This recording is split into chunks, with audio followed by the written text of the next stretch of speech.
Good morning, Metal Internet. Welcome to a new episode of the Metal Meltdown, and today we're looking at the latest studio album from American metalcore band Killswitch Engage, entitled Atonement. This is the 8th studio album from influential metalcore crew Killswitch Engage, and the latest in a streak of consistent records that the band has been producing for the last couple of years now, specifically since Jesse Leach rejoined the band. I would even argue that if they keep this up, they could very well end up being the Overkill or the Cannibal Corpse of this genre. Just an incredibly consistent, dependable, reliable band for consistent, dependable, reliable music. With that in mind, if you're familiar with this band at all, if you've heard any of their records before, if you're a fan, you should already have some idea as to what you can be expecting from this record.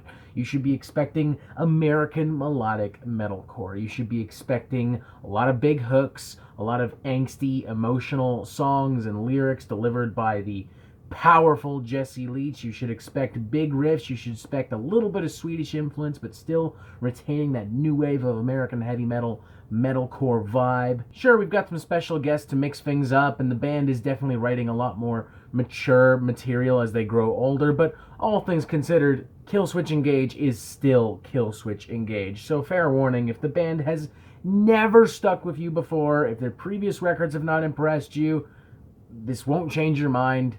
If you're not a fan, just stay away. I'm well aware that that probably covers a good portion of the type of people that would normally check into a show called the Metal Meltdown, but c'est la vie. It's just one of those albums. It's really that fucking simple. For everyone else, I would say that we got a pretty solid record to dig into. Very much on par, again, with the most recent releases. I wouldn't say whether or not this is my favorite from them, because I frankly don't listen to enough Killswitch Engage to make that decision. But it is definitely one of the more enjoyable mainstream metalcore releases that I've heard, not just this year, but in a while. Hell, frankly, since the last Killswitch Engage record. And anyone who's enjoyed previous records and anyone who's unfamiliar with the band but just curious, you'll probably have a fun time. Particularly in its first few tracks. I mean, opening track Unleashed opens the whole thing on one of the album's strongest melodies, complemented by some pretty vicious, in-flame style mellow-def riffing.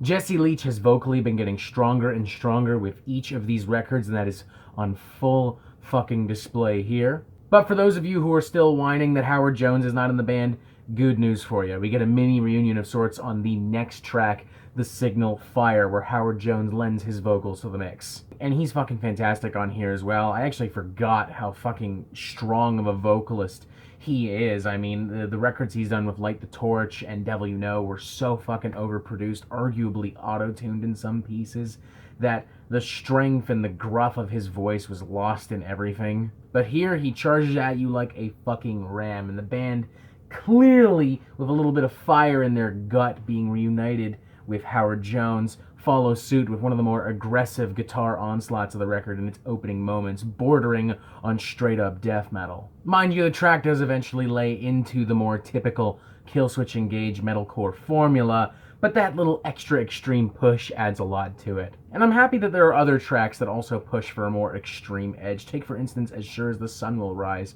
which actually features some pretty complex guitar work and a really solid solo. I'm happy to say, too, that this song isn't one of the only semi-quasi experiments that the band has. Again, we're not dealing with any game-breaking shit here, but they do take other opportunities to push themselves a little bit into more extreme and emotional territory. Take, for instance, on a track like As Sure as the Sun Will Rise, which probably has some of the most complex riffs on the album, or on a track like The Crownless King, one of the most abrasive and hellish cuts on the record, thanks to Testament's own Chuck Billy sharing vocals with Jesse Leach. Chuck actually kind of pushes the band into going into this super modern, super well-polished kind of thrash metal sound with a metalcore hook reined in by Jesse Leach. This kind of thrash metal, metalcore fusion sound is pretty cool, and if we're being honest, it is something I would want to hear more from Killswitch in the future. I also like I Am Broken Too, which is one of the more personal cuts on the record, particularly for Jesse. The band take a moment to reflect on suicide and mental health,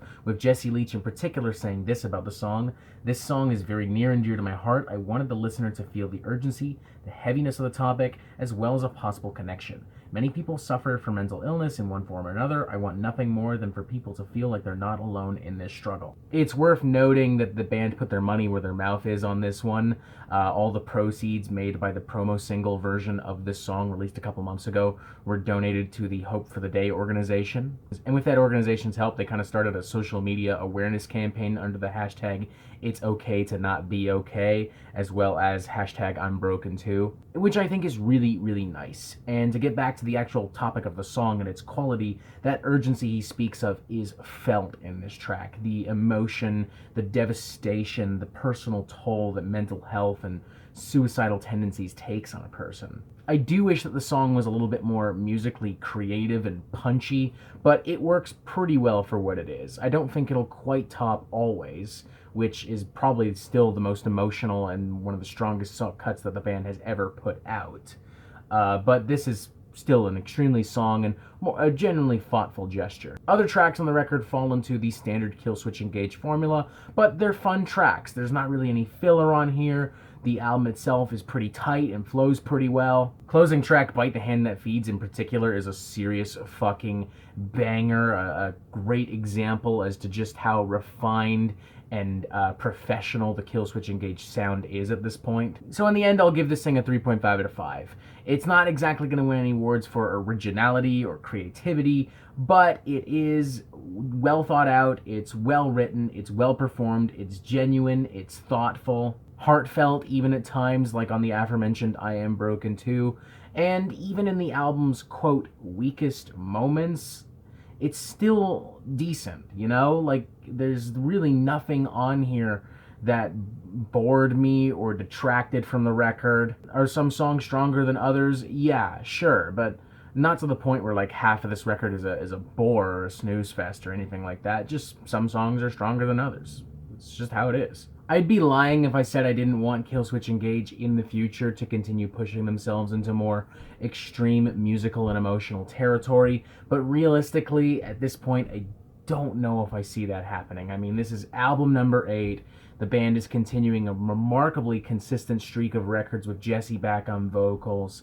The fans are happy, everyone's happy, there's no reason to change. These records haven't been ambitious, but they're also not trying to be, so I don't really see the point in criticizing them for it. Again, much like Overkill and Cannibal Corpse in their respective genres. And if that truly is where Killswitch Engage are lying right now, then honestly, good for them. I'm fine with it. Maybe on album number 20 I'll feel differently, but for now, I don't got a problem with it. So 3.5 out of 5, pretty good album. Wouldn't change your mind if you're not a Killswitch fan, but if you're looking for a good dose of dependable American melodic metalcore, you really can't go wrong with this thing. Check it out. And that is it for the Metal Meltdown. I'm not an expert, nor do I claim to be, so what do you think? Do you like this record? Do you not like this record? And what do you want to hear from me next? Thank you for watching. Make sure you press subscribe so you get updates on the Metal Meltdown fucking immediately. And you have yourself a fantastic fucking day.